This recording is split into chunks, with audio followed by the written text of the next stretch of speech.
Forbes 2026 ప్రకారం ప్రపంచంలో అత్యంత ధనవంతుడు ఎవరు? Elon Musk. ఫోర్బ్స్ 2026 $835 బిలియన్ సంపదతో ఎలాన్ మస్క్ను ప్రపంచంలోనే అత్యంత ధనవంతుడిగా పేర్కొంది. ఆ తర్వాతి స్థానాల్లో Larry Page, Sergey Brin, Jeff Bezos మరియు లారీ ఎల్లిసన్ ఉన్నారు. ఈ జాబితా ముఖ్యంగా Tesla, SpaceX, Alphabet, Amazon మరియు ఒరాకిల్ వంటి టెక్నాలజీ రంగ నాయకుల ఆధిపత్యం కొనసాగుతోందని స్పష్టం చేసింది. ఇక ఏఐ, క్లౌడ్ కంప్యూటింగ్ మరియు ఆవిష్కరణల ఆధారిత కంపెనీల్లో బలమైన వృద్ధి ప్రపంచ సంపద పంపిణీని గణనీయంగా ప్రభావితం చేసింది. ఆంధ్రప్రదేశ్కు చెందిన ఏ కార్యక్రమం 2026 ఫుడ్ ప్లానెట్ ప్రైజ్ను గెలుచుకుంది? Andhra Pradesh community managed natural farming. Andhra Pradesh community managed natural farming కార్యక్రమం సుస్థిర ఆహార వ్యవస్థల కోసం ప్రపంచంలోని అతిపెద్ద పురస్కారాల్లో ఒకటైన 2026 ఫుడ్ ప్లానెట్ ప్రైజ్ను గెలుచుకుంది. ఈ పురస్కారాన్ని కట్ బెర్గ్ ఫోర్స్ ఫౌండేషన్ అందజేస్తుంది. ఆంధ్రప్రదేశ్ వ్యవసాయ శాఖ ఆధ్వర్యంలోని రైతు సాధికార సంస్థ 2016లో ఈ ఏపీసీఎన్ఎఫ్ను ప్రారంభించింది. ఈ కార్యక్రమం కృత్రిమ ఉత్పాదకాలపై ఆధారపడటాన్ని తగ్గించడం, నేల ఆరోగ్యం, జీవ వైవిధ్యం మరియు వాతావరణ స్థితిస్థాపకతను మెరుగుపరచడం ద్వారా సహజ వ్యవసాయాన్ని ప్రోత్సహిస్తుంది. ఇటీవల నివేదిక ప్రకారం 2025లో భారతదేశం ఏ దేశాన్ని అధిగమించి ప్రపంచంలో రెండవ అతిపెద్ద సౌర మార్కెట్గా అవతరించింది? United states of అమెరికాని. 2025 నాటికి వార్షిక సౌర విద్యుత్ సామర్థ్యంలో అమెరికాను అధిగమించడం ద్వారా భారతదేశం ప్రపంచంలోనే రెండవ అతిపెద్ద సౌర మార్కెట్గా అవతరించింది. ఈ విజయం స్వచ్ఛ ఇంధనం మరియు సుస్థిర మౌలిక సదుపాయాల అభివృద్ధిలో భారతదేశం సాధిస్తున్న వేగవంతమైన పురోగతిని ప్రతిబింబిస్తుంది. భారతదేశ సౌర విద్యుత్ సామర్థ్యం 2014లో 2.8 గిగావాట్ల నుంచి 2026 నాటికి 155 గిగావాట్లకు పైగా పెరిగింది. ఈ విస్తరణ శిలాజ ఇంధనాలపై ఆధారపడటాన్ని తగ్గిస్తూ ఇంధన భద్రతను బలోపేస్తుంది.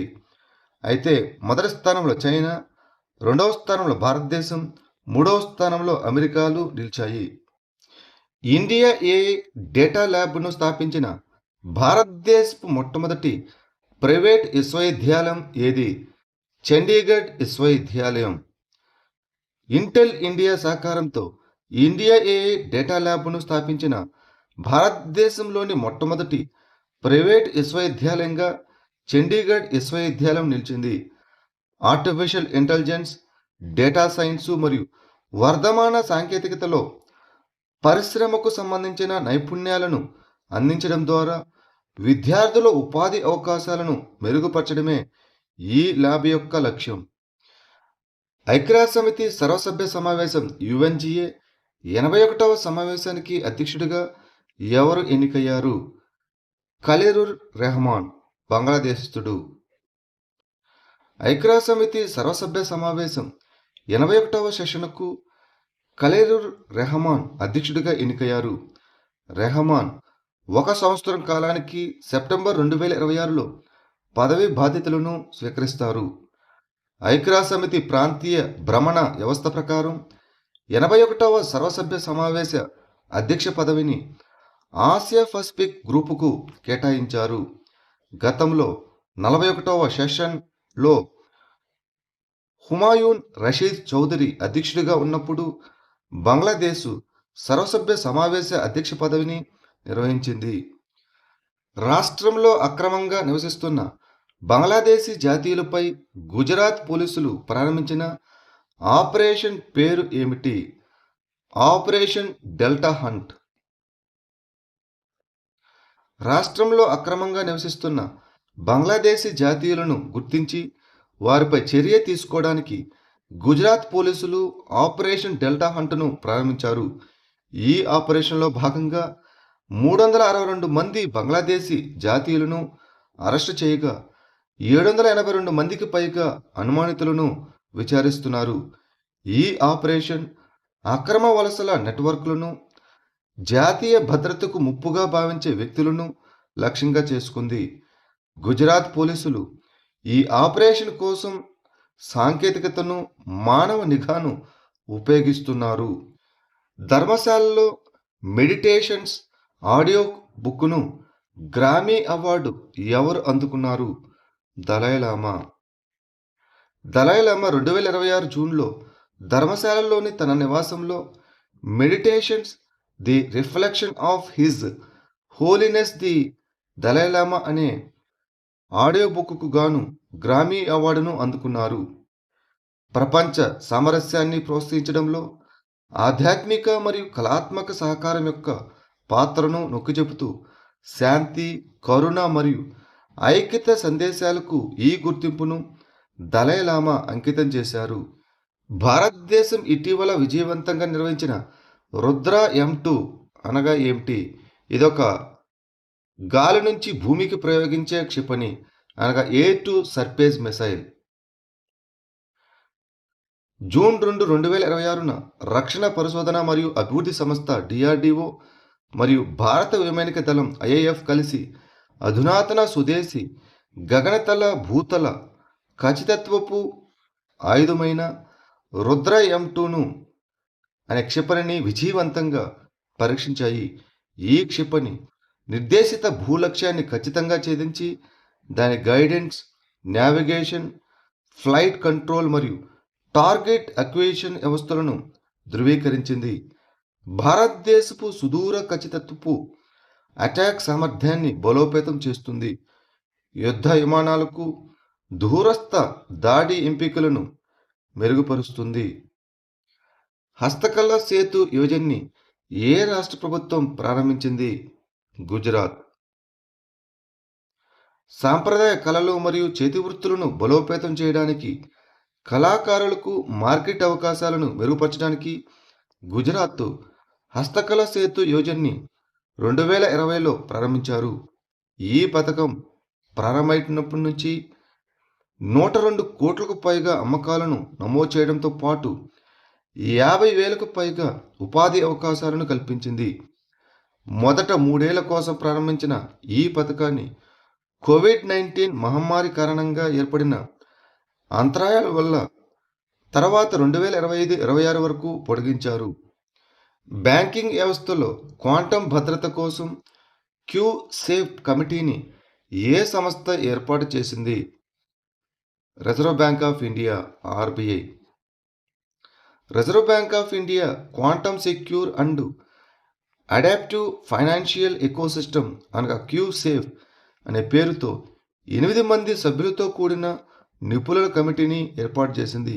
ఈ కమిటీ ఆర్థిక రంగంపై క్వాంటం టెక్నాలజీ ప్రభావాన్ని అధ్యయనం చేసి బ్యాంకింగ్ భద్రతా వ్యవస్థలను బలోపేతం చేయడానికి చర్యలను సిఫారసు చేస్తుంది. ఆర్థిక లావాదేవీలు మరియు డిజిటల్ మౌలిక సదుపాయాలను రక్షించే ప్రస్తుత క్రిప్టోగ్రాఫిక్ ప్రమాణాలకు క్వాంటం కంప్యూటింగ్ వల్ల కలిగే నష్టాలను ఈ క్యూసేఫ్ పరిశీలిస్తుంది. ఇటీవల world table tennis WTT Federer మహిళల సింగిల్స్ టైటిల్ గెలుచుకున్న అతిపిన్న వయస్కురాలైన భారతీయ క్రీడాకారిణి ఎవరు? దివ్యాంశి భౌమిక్. 15 ఏళ్ల భారత టేబుల్ టెన్నిస్ క్రీడాకారిణి దివ్యాంశి భౌమిక్ కొసోవోలోని ప్రిస్టినాలో జరిగిన వరల్డ్ టేబుల్ టెన్నిస్ ఫెడరర్ మహిళల సింగిల్స్ టైటిల్ను గెలుచుకుని చరిత్ర సృష్టించింది. ఈ WTT ఫెడరర్ మహిళల సింగిల్స్ టైటిల్ గెలిచిన అత్యంత పిన్న వయస్కురాలైన భారతీయురాలుగా ఆమె నిలిచింది. ఇక ఫైనల్లో దివ్యాంశి చైనీస్ తైపీకి చెందిన యెహీ టియాన్ను ఓడించింది. Logistics port performance index LPPI financial year 2024-25 ప్రకారం 5 మిలియన్ టన్నులకు పైగా డ్రై బల్క్ కార్గోను నిర్వహించడంలో ఏ పోర్టు అగ్రస్థానంలో నిలిచింది? Paradip port authority, Odisha.